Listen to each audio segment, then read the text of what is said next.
A venom-clad Spider-Man swung through the streets of New York City, reveling in the feeling of being back in action after time away. But the city wasted no time in welcoming him back. His return was quickly interrupted by the sudden appearance of the Shocker. The villain unleashed a blast of electricity, mocking that Spider-Man's black suit was perfect funeral attire. Unfazed, Spider-Man responded with a snarky jab, finding comfort in dealing with a more manageable threat after fighting in a secret war across the universe, where he had acquired the alien symbiote. As the battle heated up, Spider-Man noticed something off about the vibro-shock gauntlets. Shocker was using them differently, but Spider-Man wasn't worried. He had his own upgrade now. He pointed out that Shocker never quite lived up to his full potential. That insult only provoked Shocker further, who threatened to potential the teeth out of Spider-Man's skull and boasted about unleashing his full destructive power. In return, Spider-Man noted how dangerous Shocker could be if he focused more on his tech and less on poor branding, though that paled in comparison to his own ongoing love-life drama. Flashbacks followed. Peter Parker, fascinated by the black suit, enjoyed its benefits: self-generating webbing and instant transformation into civilian clothes. Later, Spider-Man shared an intimate moment with Black Cat, who was delighted by his new look. She made no mention of her new bad luck powers, which she secretly received from the Kingpin.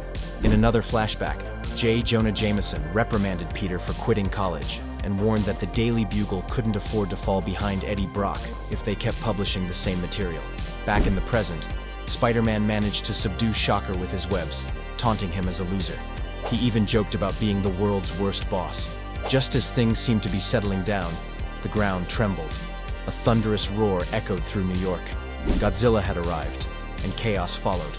Faced with Godzilla's overwhelming presence and the destruction he was unleashing, Shocker surrendered on the spot. As Spider-Man ensnared him in webs and told him to try vibrating free, Shocker had no choice but to reflect on his life decisions. Spider-Man remembered the last time he heard about Godzilla. It was during a battle involving the Hulk and Hedorah. He knew Godzilla wasn't someone he could reason with. All he could do now was help evacuate civilians and wait for backup from the Avengers. Then came the horrifying realization: Godzilla wasn't rampaging randomly. He was heading straight for Peter's apartment. Inside, Mary Jane Watson looked out the window and grasped the danger approaching. As the building crumbled, Spider-Man called out to her to jump. He caught her in the nick of time as Godzilla destroyed their home. But the rescue was met with another shock. Mary Jane cried out Peter's name. As he tried to comfort her, claiming Peter was fine, she revealed she had known for years that he was Spider-Man, leaving him stunned. Just as he brought Mary Jane to safety, Black Cat arrived and hugged him tightly, calling him lover and asking if he was injured. The sight immediately irritated Mary Jane. A brief argument broke out between the two women, which Spider-Man tried to defuse. With no time to lose, he instructed Black Cat to take Mary Jane away while he raced back toward Godzilla. Spider-Man's plan was simple: lure Godzilla west, where there would be less destruction. But the monster's roar was more than just loud, it was powerful. As he narrowly avoided being crushed by Godzilla's jaws, the alien black suit suddenly dissolved. Recovering from the shock, Spider-Man watched in horror as the Venom symbiote detached from him and enveloped Godzilla entirely. It became clear to Spider-Man: the symbiote was alive, not just a costume.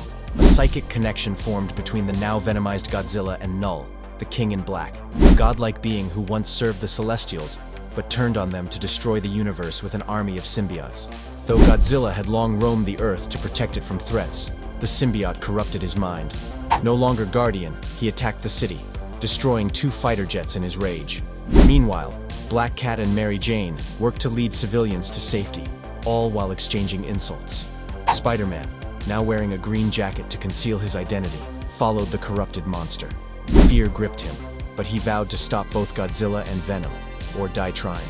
As the symbiote fed off Godzilla's immense energy, the kaiju's spirit began to resist.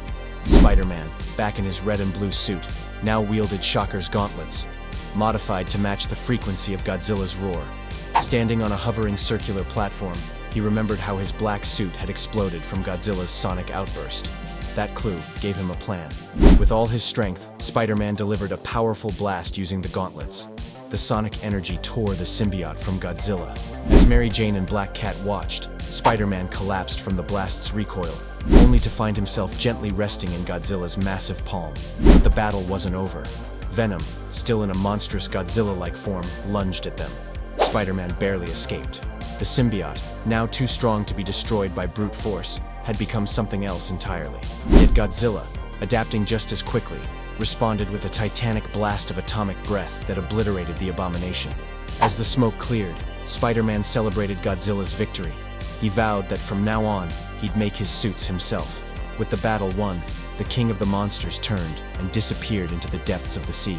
Days later, Manhattan began to rebuild. Amidst the rubble, Eddie Brock stumbled upon the body of a crushed reporter. Spotting the camera still intact, he picked it up, intending to steal the photos to damage Peter Parker's reputation.